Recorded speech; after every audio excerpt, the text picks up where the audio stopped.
આટલી અન્યાયની, અત્યાચારની, ક્રૂરતાની ઘટનાઓ ભાજપના રાજમાં બને છે ત્યારે મારું એટલું જ કહેવું છે કે આખી સરકારે જ રાજીનામું આપી દેવાની જરૂર છે.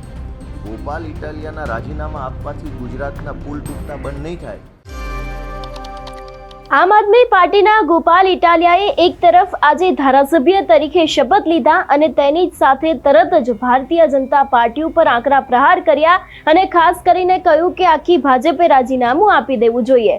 શું છે સમગ્ર વિષય, કાંતિ અમૃતિયાને લઈને પણ શું કહેવામાં આવ્યું છે તેના વિશે વાત કરીએ આજના આ વિડીયોમાં. નમસ્કાર, હું હંસિની અને તમે જોઈ રહ્યા છો નિર્ભય ન્યૂઝ. જે ગોપાલ ઇટાલિયાને વિધાનસભાની અંદર જવાની પાબંદી હતી એ જ ગોપાલ ઇટાલિયાએ આજે વિધાનસભાના ધારાસભ્ય તરીકે શપથ લીધા. ખાસ કરીને અત્યારે હાલ ગોપાલ ઇટાલિયાએ સીધા જ પ્રહારો છે તે ભારતીય જનતા પાર્ટી ઉપર કર્યા છે. જ્યારે મીડિયાના મિત્રો દ્વારા તેમને અનેક એવા સવાલો પૂછવામાં આવ્યા હતા કે બ્રિજ તૂટી રહ્યા છે, તેની સાથે અત્યારે હાલ કાંતિ અમૃતિયા આજ વિધાનસભાની બહાર તમારી રાહ જોઈ રહ્યા હતા. એ દરેક વાતને લઈને ગોપાલ ઇટાલિયાએ શું કહ્યું, સૌથી પહેલા તો તે સાંભળીએ. ગુજરાતમાં છેલ્લા લગભગ 1 વર્ષમાં અનેક બ્રિજ તૂટ્યા, ડ્રગ્સ બેફામ વેચાય છે, નિર્દોષ દીકરીઓએ લુખ્ખાઓના ત્રાસથી આત્મહત્યાઓ કરવી પડે છે, પોલીસ સ્ટેશનોમાં એફઆઈઆરો નથી લખાતી, બુટલેગરો પોલીસ ઉપર કાર ચડાવી દે છે, ખેડૂતો જ્યારે ડેરી પાસે પોતાનો હક માગવા જાય ત્યારે ખેડૂતો પર લાઠીચાર્જ કરવામાં આવે છે. આટલી અન્યાયની, અત્યાચારની, ક્રૂરતાની ઘટનાઓ ભાજપના રાજમાં બને છે ત્યારે મારું એટલું જ કહેવું છે કે આખી સરકારે જ રાજીનામું આપી દેવાની જરૂર છે. ગોપાલ ઇટાલિયાના રાજીનામા આપવાથી ગુજરાતના પુલ તૂટતા બંધ નહીં થાય.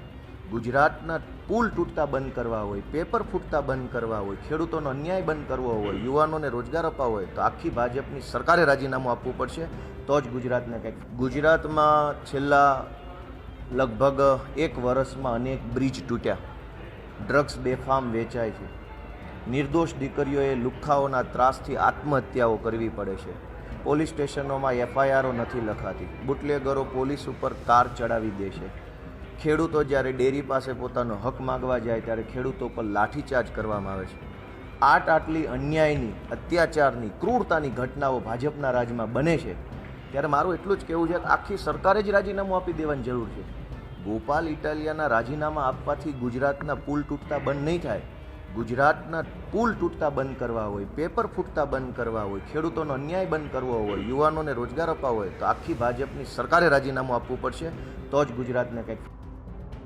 જે પ્રમાણે ગોપાલ ઇટાલિયાએ અહીં વાત કરી છે કે સમગ્ર ભારતીય જનતા પાર્ટીએ રાજીનામું આપી દેવું જોઈએ, બ્રિજ તૂટી રહ્યા છે, ક્યાંક ને ક્યાંક ઘણા બધા અત્યાચારો થઈ રહ્યા છે, ગુજરાતમાં બુટલેગરો છે એ લોકો બેફામ બન્યા છે, એને જ લઈને હવે ગોપાલ ઇટાલિયા ફરી એક વખત આક્રોશમાં જોવા મળ્યા છે. ભારતીય જનતા પાર્ટી ઉપર આકરા પ્રહાર પણ કર્યા છે અને ખાસ કરીને હવે આગામી સમયમાં વિધાનસભાની અંદર પણ ક્યાંક નવાજૂની થઈ શકે છે એવા એંધાણ લાગી રહ્યા છે. કારણ કે જે વિધાનસભાની અંદર ગોપાલ ઇટાલિયાને પાબંદી આપવામાં આવી હતી એ જ વિધાનસભામાં અત્યારે હાલ ગોપાલ ઇટાલિયાએ માનભેર વિસાવદરના ધારાસભ્ય તરીકે શપથ પણ લીધા છે. એટલે જે પ્રમાણે મેં આગળ વાત કરી એ પ્રમાણે કે હવે ક્યાંક ચોમાસા સત્રની અંદર પણ નવાજૂની થઈ શકે છે તેવા એંધાણ લાગી રહ્યા છે. અને ખાસ કરીને ધારાસભ્ય બન્યાના તરત જ બાદ હવે ગોપાલ ઇટાલિયાએ સીધા જ પ્રહાર છે તે ભારતીય જનતા પાર્ટી ઉપર કરવાની શરૂઆત પણ કરી દીધી છે. તમારું શું માનવું છે આ વિષયને લઈને અમને કમેન્ટ કરીને ચોક્કસથી જણાવજો. તેની સાથે અમારી ચેનલ નિર્ભય ન્યૂઝને લાઇક, શેર અને સબસ્ક્રાઇબ કરવાનું ભૂલશો નહીં. નમસ્કાર.